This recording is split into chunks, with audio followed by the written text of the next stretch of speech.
एक दोस्त होने के नाते तो मेरा तुम पर फर्ज बनता है। तुमने जो भी फैसला लिया है मैं उसमें तुम्हारा साथ दूंगा। उजान साहब, क्या आप हमसे मिलकर नहीं जाएंगे? आप सबका बहुत बहुत शुक्रिया। अपना ख्याल रखिएगा। आप भी अपना ख्याल रखिएगा। Best of luck. यहाँ क्या हो रहा है? कुछ खास नहीं। कल आपने मुझे फायर किया था, जा रहा हूं। औजान साहब, कहाँ पर? सनम मैडम, सुनिएगा, जरा इम्पोर्टेंट बात है, बहुत इम्पोर्टेंट। आइए प्लीज,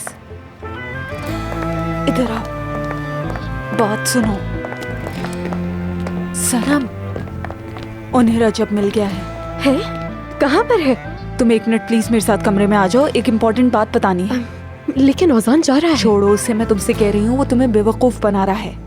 आओ, इधर देखो।